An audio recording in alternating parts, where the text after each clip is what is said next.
और एक और बड़ी खबर आपको बता देना चाहते हैं। देखिए, टॉप गवर्नमेंट सोर्सेस की तरफ से हमें ये जानकारी मिल रही है कि हमने सीमा तो क्रॉस नहीं की, लेकिन पाकिस्तान के अलग अलग इलाकों में, जो पाकिस्तान पंजाब है, वहां पर भी जो टेरर साइट्स थी, जो आतंकी इलाके थे, जहां पर आतंकी ठिकाने थे, वहां पर भी स्ट्राइक हुई है।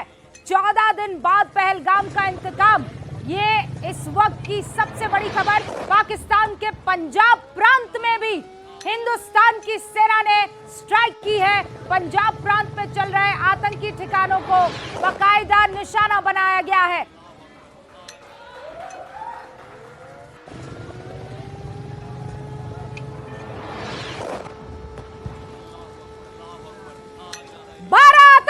मारे गए हैं, इस वक्त की बड़ी खबर है।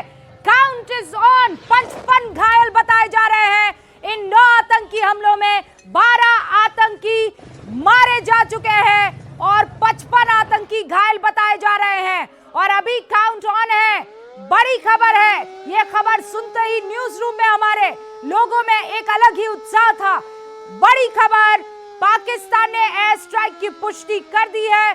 बड़ी खबर, भारत के इस ऑपरेशन सिंदूर में 12 आतंकी मारे गए हैं। बड़ी खबर, भारत की इस एयर स्ट्राइक में 55 आतंकी घायल बताए जा रहे हैं, लेकिन 12 आतंकियों का काम तमाम कर लिया है भारतीय सेना ने। अभी ये जानकारी हमको मिल रही है, पाकिस्तान ने ये बात कबूल कर ली है कि हाँ, भारत की एयर स्ट्राइक हुई है।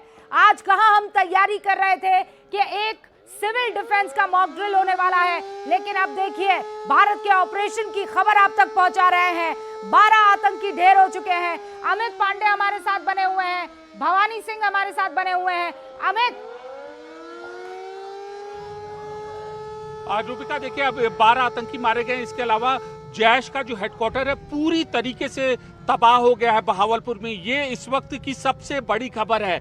जैश का हेडक्वार्टर पूरी तरीके से नस्ते नाबूद हो गया है, तबाह हो गया है। और इसके अलावा लश्कर के भी हेडक्वार्टर को अब तक का सबसे बड़ा नुकसान पहुंचा है। इससे पहले भी अभी खबर आ रही थी कि उनको वो क्षतिग्रस्त हुए हैं, लेकिन पूरी तरीके से नस्ते नाबूद हो गए हैं दोनों के दोनों हेडक्वार्टर। और 12 जो आतंकी हैं, इनकी तादाद और ज्यादा बढ़ सकती थी। जी रूबिका, ये ब्रेकिंग है।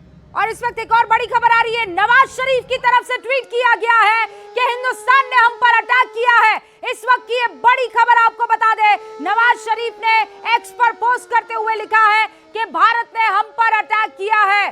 भारत बार बार ये कह रहा है कि हमने आतंकी ठिकानों पर हमला किया है, और यहाँ नवाज शरीफ की तरफ से अभी कुछ देर पहले ट्वीट आया है और वो ये कह रहे हैं कि भारत ने पाकिस्तान पर अटैक कर दिया है। पाकिस्तान के प्रधानमंत्री ने हमले की बात कबूल ली है। हमले के बाद शहबाज शरीफ ने बयान दिया है, हम पर हमला हुआ है। वहां नवाज शरीफ ट्वीट कर रहे हैं और यहाँ पाकिस्तान के प्रधानमंत्री हमले की बात कबूल कर रहे हैं। शहबाज शरीफ ने बयान दिया है और उन्होंने ये कहा है कि हम पर मिसाइल अटैक हुआ है। बहावलपुर, कोटली, मुजफ्फराबाद, ये वो ठिकाने हैं आतंकियों के जहां पर भारत की एयर स्ट्राइक हुई है। 9 अलग अलग आतंकी हमलों पर, ये आतंकी जो ठिकाने हैं उन पर यह एयर स्ट्राइक हुई है। आपको ये जानकारी अभी दे दें कि पाकिस्तान के प्रधानमंत्री ने हमले की बात कबूल कर ली है। पाकिस्तान के प्रधानमंत्री ने ये कहा है, हाँ, हम पर हमला हुआ है। यह बड़ी खबर इस वक्त।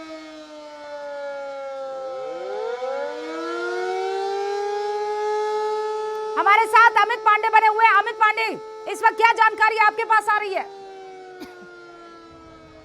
इस वक्त देखिए, इस वक्त हम उत्तर कश्मीर की ओर बढ़ रहे हैं, एलओसी के आसपास के इलाकों में बढ़ रहे हैं रूबिका। और यहाँ पर हमें जो अभी कुछ देर पहले तक हमें एयरक्राफ्ट की आवाज़ ऊपर से हमें सुनाई दे रही थी, जो हम ग्राउंड में रिपोर्टिंग हम कर रहे हैं, और आसपास के जो मूवमेंट्स हैं वो भी हमें बहुत कम यहाँ पर दिखाई दे रहे थे। और दूसरी जो अहम चीज़ है, अलर्ट साउंड किया गया है जो कश्मीर की जितनी भी एयर स्पेस है। देखिए, हम इन कश्मीर की सड़कों पर, अभी उत्तर कश्मीर की सड़कों पर, एलओसी के आसपास हम जा रहे हैं। इन सड़कों पर, इन इलाकों पर पूरी तरीके से अलर्ट साउंड किया गया। पहली जगह सड़क पर, दूसरी जगह एयर स्पेस है, जो चाहे अवंतीपुरा एयर स्पेस हो या बडगाम एयर स्पेस हो या फिर कैंटोनमेंट एरिया का एयर स्पेस हो, हर जगह अलर्ट साउंड किया गया है। तीसरा जो अहम सिक्योरिटी कैंप के जो इंस्टॉलेशंस हैं वहां भी अलर्ट साउंड किया गया। पहले से ही हाई अलर्ट नहीं, थी, लेकिन बड़ी खबर क्या यह है लगातार कि इस स्ट्राइक के पाकिस्तान बाद की तरफ से आर्टिलरी फायर की जा रही है? क्या लगातार एलओसी पर जिस तरीके के हालात अभी देखने को की आशंका थी कि देखिए जैसे ही ये एयर स्ट्राइक होगा पाकिस्तान बौखलाएगा और उसके बाद ताबड़तोड़ जवाब देने की कोशिश करेगा, क्या ऐसा इस वक्त हो रहा है? जी देखिए, इस वक्त हम ग्राउंड में मौजूद हैं और इस वक्त हम एलओसी के पास के एरियाज में जा रहे हैं, पूरा प्रिकॉशन अमित, एक बड़ी खबर एक बार दे देना चाहती हूँ।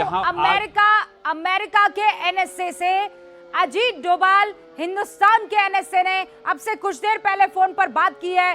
जो इस वक्त भारतीय सेना की तरफ से, एयरफोर्स की तरफ से ऑपरेशन सिंदूर को अंजाम दिया गया है, उसकी ब्रीफिंग या ये कहिए उसके बारे में जानकारी एनएसए अजीत डोभाल ने अमेरिका के एनएसए को दे दी है, क्योंकि ये बहुत महत्वपूर्ण हो जाता है। अब पाकिस्तान जो है वो फाउल क्राई करने की कोशिश करेगा, वो विक्टिम कार्ड प्ले करने की कोशिश करेगा और इसीलिए हर चीज को मापते तोलते हुए हिंदुस्तान ने ये कदम उठाया है। सबसे ज्यादा महत्वपूर्ण यह है कि डिप्लोमेटिक तरीके से भी हर एक को सेम पेज पर लाना जरूरी था अमित, और यही वजह है कि जैसे ही अटैक हुआ 1:30 बजे के आसपास, तमाम जानकारी जुटाने के बाद, सारी चीजों को एक बार चेक कर लेने के बाद अजीत डोभाल ने अमेरिका के एनएसए से बात की है, जो एक्शन लिया उसकी जानकारी दी है। अमित, देखिए अभी अजीत डोभाल ने बात की है after shortly after the strike, NSA Ajit Doval spoke with US NSA Secretary of State Marco Rubio। मतलब कि जो भी भारत ने कदम उठाए उसकी जानकारी दी है, जैसा कि आप जिक्र कर रही थी। और दूसरी एक चीज हमें यह जानकारी सामने आई है कि जैसे ही ये स्ट्राइक हुई है, जैसे ही यह भारत की तरफ से स्ट्राइक हुई है, पाकिस्तानी मीडिया में, सोशल मीडिया में फेक नरेटिव मतलब कि गलत बातों का संदेश फैलाना वहां पर शुरू हो गया है। और उनकी ओर से अभी जो हमें सोशल मीडिया एनालिस्ट और जो यहाँ पर सोशल मीडिया मॉनिटरिंग विंग के सूत्रों के मुताबिक उनके मुताबिक पाकिस्तानी मीडिया की ओर से, पाकिस्तानी आर्मी की ओर से उनके सोशल मीडिया में गलत नैरेटिव, फेक नैरेटिव फैलाया जा रहा है कि पाकिस्तान के कदम से भारत में क्षति हुई है और अलग अलग जगहों को निशाना बनाए। ये गलत न्यूज पाकिस्तान में फैलाई जा रही है। तो एक और तो वो अपनी स्ट्राइक करते हैं, दूसरी ओर यह गलत बात कर ही रहे हैं कि जानकारी गलत मिली है कि समाचार। अमेरिका की तरफ से ये कहा गया एनएसए अजीत डोभाल को कि हाँ, हमें इस हमले की जानकारी है।